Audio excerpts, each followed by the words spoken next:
Tuvimos y nos quedan, y este es muy interesante. Se cumplieron 50 años de la derrota espantosa que sufrieron los yanquis en Vietnam, que los dejó traumados hasta el día de hoy. Augusto va a hablar de qué rol cumplió ahí Mohamed Ali. Augusto. Claro, Fernando, bueno, este 30 de abril fue que se cumplió el 50 aniversario de la retirada del ejército yanqui de Saigón, ¿no? Que es, digamos, lo que graficó esto, la derrota de Estados Unidos en la guerra contra el pueblo de Vietnam, ¿no? Después, bueno, Vietnam se unificó, dio fin a décadas de ocupación colonial, primero francesa, después de Estados Unidos, en Norteamérica. Y si bien en el aspecto militar hay que destacar el heroísmo de la población de Vietnam contra la principal potencia mundial, bueno, es importante también tener en cuenta que las guerras no se componen únicamente de una dimensión estrictamente militar, sino que además hay también, digamos, factores políticos, sociales y culturales que entran en juego y definen sobre todo la legitimidad de los bandos que están en disputa, ¿no?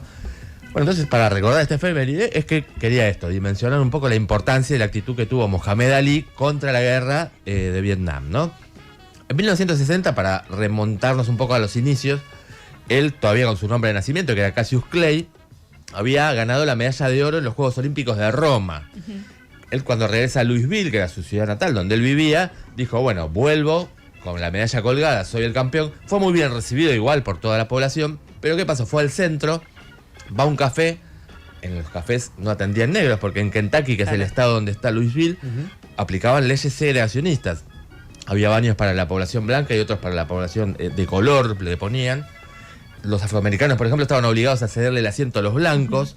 Bueno, todo ese tipo de cosas. Él dijo, bueno, voy, me siento, pido un café. Claro, soy el campeón. Soy el campeón. Le dijeron, aquí no atendemos negros, niggas, ¿no? Como dicen allá despectivamente. Bueno, eso hizo que fuera radicalizando su activismo antirracista y la militancia por los derechos civiles de la población afrodescendiente.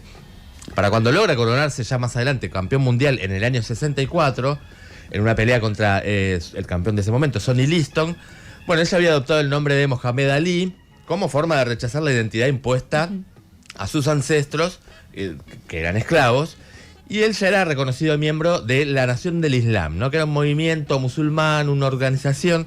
Sí, nacionalismo negro. De nacionalismo, y que hasta que medio que pregonaba la supremacía de la población afrodescendiente, ¿no?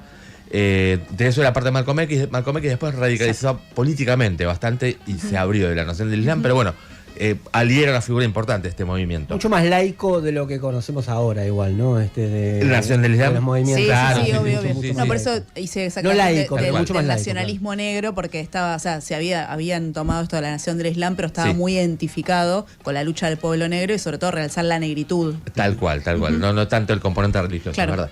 Bueno, imagínate, coronarte campeón del mundo en boxeo, en aquel tiempo, en cualquier tiempo, pero especialmente en la categoría de pesos pesados, bueno, te transformaba en una de las figuras deportivas más importantes y populares del mundo, ¿no? Así que desde ese lugar actuaba Mohamed Ali. Él se había sido convocado a alistarse a un ejército norteamericano que ya estaba en guerra contra Vietnam desde 1955. Lo llamaron en el año 63.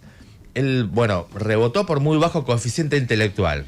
Y todo indica que medio que fue contestando los tests medio mal a propósito, porque no le cabía mucho la idea de integrarse a ese ejército.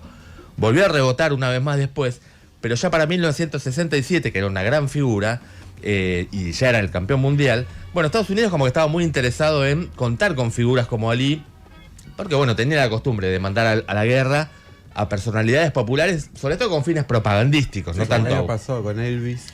Exactamente. Porque se le estaba complicando la guerra también, claro, entonces necesitaba todos los recursos que puedan usar. Entonces, mira, tiene onda ir al ejército, Elvis fue a Corea, Elvis Presley, y querían hacer lo mismo con Mohamed Ali. Cuentan algunas crónicas que en aquella citación, en el año 67, un sargento lo llamaba Cassius Clay, ejército. Cassius Clay, ejército. El tipo ni se mosqueaba. Y el tipo dijo, bueno, claro, no le gusta que le digan su nombre legal. Claro. Voy a llamarlo como él quiere. Mohamed Ali, ejército. Ni bola. Nada, exactamente. Ni se mutó, dejando bien clara su negativa. Bueno, militares de alto rango lo citaron para convencerlo. Le explicaron, mira, no te vamos a mandar al campo de batalla. Vos vas a estar por ahí. Ali se mantuvo, no quiso saber nada. Directamente ahí pasaron ya las amenazas de cárcel, de persecución. Te va a pasar todo esto. Nada lo hizo cambiar de opinión. Un año antes de esta citación, Ali ya se manifestaba públicamente contrario a la guerra, había declarado cosas como: no tengo ningún problema con el Vietcong, a mí no me hicieron nada. Es una frase que después con el tiempo se fue distorsionando, y cuando empezó a bajar la popularidad de la guerra en Estados Unidos, como que se empezó a repetir con un agregado. ¿Vieron cómo circulan a veces las cosas? Entonces le agregaron: ningún vietnamita me llamaría nigger, negro, ¿no? Despectivamente. Claro. Bueno, eso después Ali incluso nunca dijo, yo no lo dije, medio que lo incorporó a aquella idea de lo que quedó de sus declaraciones. Yo no lo dije, pero que me gustaría haberlo dicho. Me gustó y se lo apropió. Cuando le hicieron saber que efectivamente lo condenaban a 5 años de prisión, de estar en cana, por esta negativa, él declaró: hemos estado en prisión 400 años.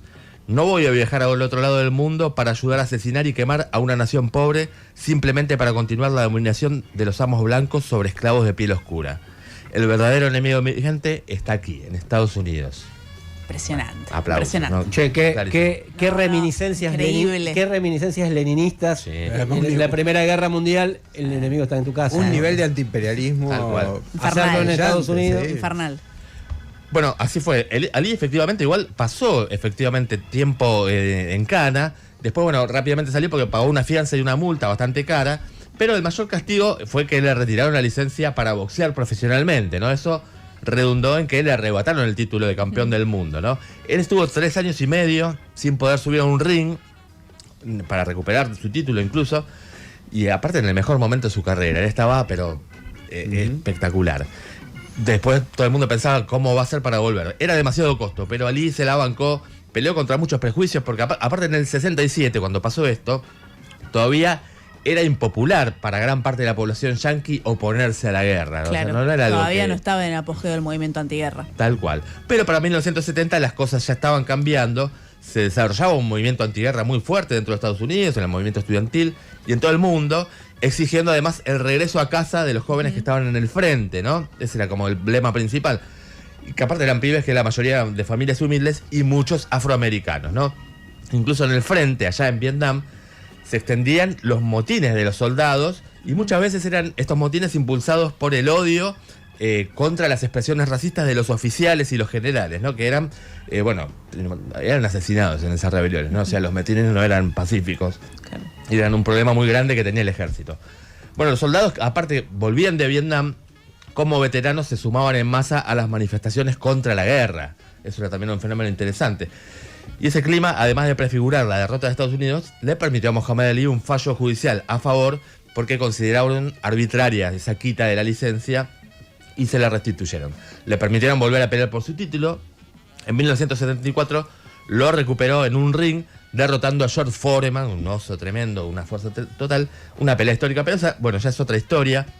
Lo que valía la pena destacar en este 50 aniversario de la derrota de Estados Unidos en Vietnam es como la pelea firme de Mohamed Ali significó un golpe de knockout en el terreno de lo simbólico contra el imperialismo yanqui.